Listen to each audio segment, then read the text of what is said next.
Assalamualaikum warahmatullahi wabarakatuh. Alhamdulillahi rabbil alamin. Arsala rasulahu bil huda wa dinil haqq liyudhhirahu 'ala ad-din kullih walau karihal musyrikun. Ashhadu an la ilaha illallah wahdahu la syarika lah wa ashhadu anna Muhammadan abduhu wa rasuluhu la nabiyya ba'dah, amma ba'd. Ikhwana fiddin, azani Allah wa iyyakum, saudaraku sekalian yang dirahmati oleh Allah Subhanahu wa taala. Kita lanjutkan penjelasan tentang hadis Tsauban yang telah kita bahas beberapa hari yang lalu, bahwasanya orang-orang kafir, mereka senantiasa bahu-membahu, tolong-menolong, saling melindungi dalam rangka memusuhi umat Islam, kaum muslimin dan para da'inya. Dan ini telah ditegaskan oleh Allah Subhanahu wa ta'ala di dalam surat Al-Anfal ayat 73. Walladzina kafaru ba'duhum awliya'u ba'd. Dan orang-orang kafir itu sebahagian mereka menjadi pelindung. Jadi aulia artinya pelindung, ya, kepada sebahagian yang lain. Mereka saling melindungi, saling menjaga. Illa taf'aluhu takun fitnatun fil ardi wa fasadun kabir. Kalau kalian tidak mengerjakannya, tidak melakukannya. Melakukan apa di sini? Kalian di sini maksudnya siapa? Orang-orang beriman tidak melakukannya. Artinya tidak saling mau melindungi sesama saudara muslim, saudara mukmin, sebagaimana yang dilakukan oleh orang-orang kafir.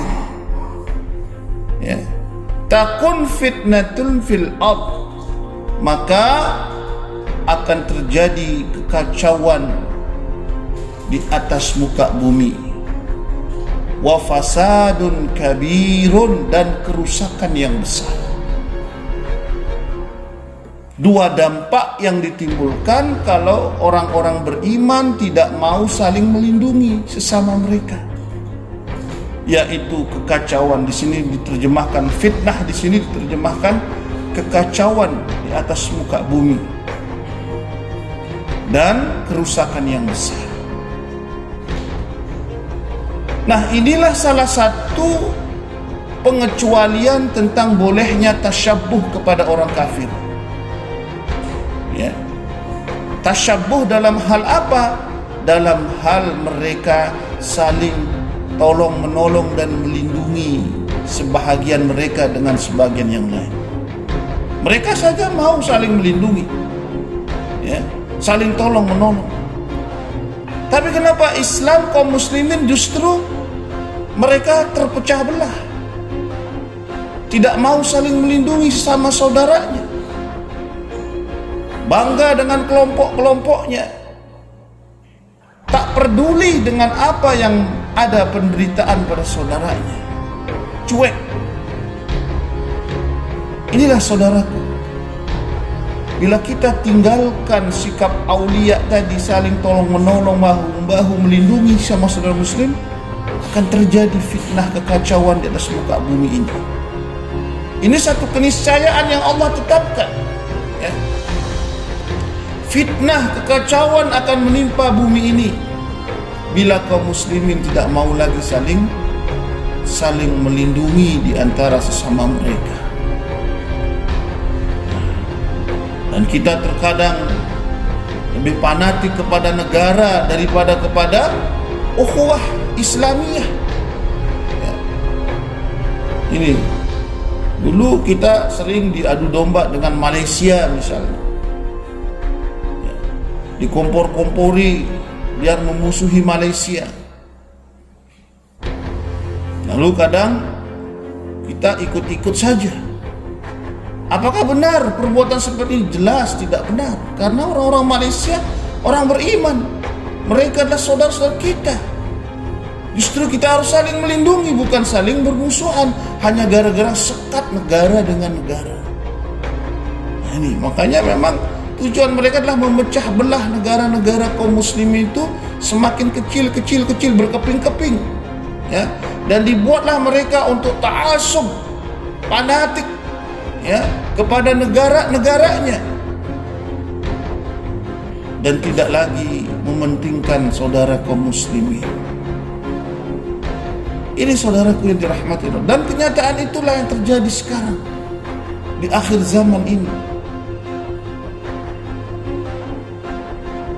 Ketika kaum muslimin sudah tidak peduli lagi dengan penderitaan saudaranya, misalnya di Palestina, di Rohingya, di Kashmir, ya, di mana di Suriah dan berbagai tempat lainnya, kita nggak peduli, nggak ada urusan. Akhirnya Allah datangkan fitnah di semuka bumi ini. Buatlah fitnah, kekacauan di semuka bumi ini. Sampai akhirnya apa yang terjadi? Berangkat haji pun nggak bisa. Ini fitnah ini. Ya.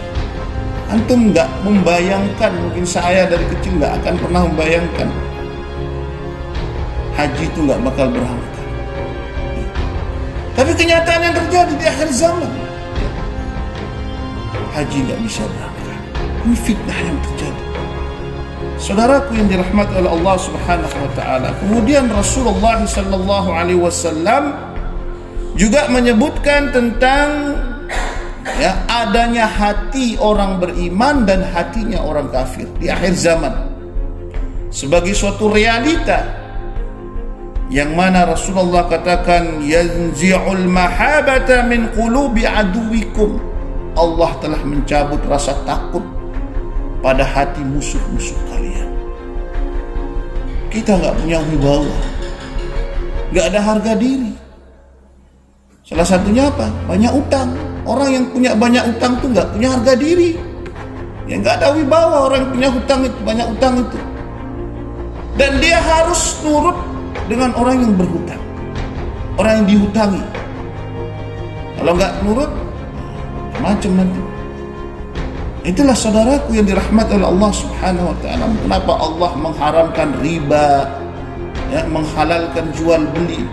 Ya inilah dampaknya. Orang yang berhutang apalagi dengan bunga berlipat ganda. Akhirnya, ya, kerusakan yang akan didapatkan pada dirinya, hilangnya kewibawaan, harga diri mereka. Sebaliknya Rasulullah sallallahu alaihi wasallam katakan wa yaj'ala fi qulubikum alwahna.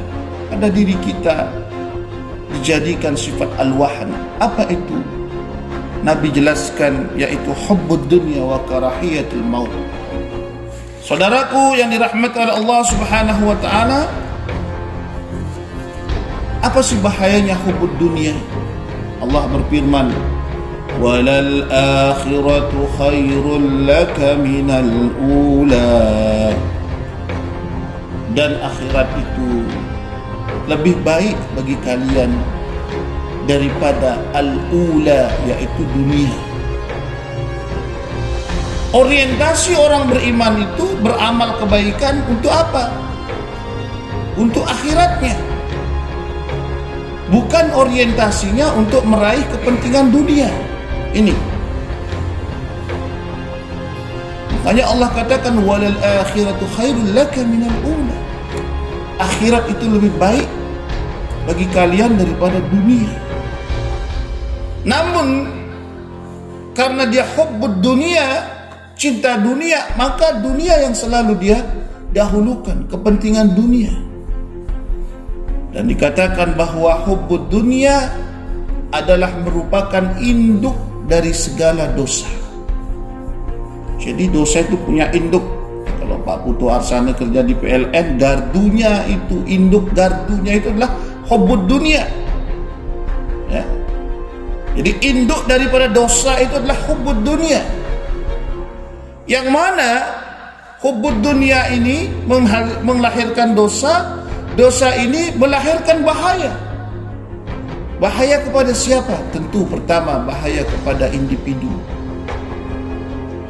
Yang kedua bahaya kepada umat. Yang ketiga bahaya kepada masyarakat. Masya Allah, saudaraku yang dirahmati oleh Allah. Ya, marah itu perbuatan yang tercela. Mendongkol, marah, kemudian apalagi ngambul misalnya, itu perbuatan yang tercela. Antum perhatikan coba, ambil ibrahnya kisah Nabi Yunus alaihi salatu wassalam.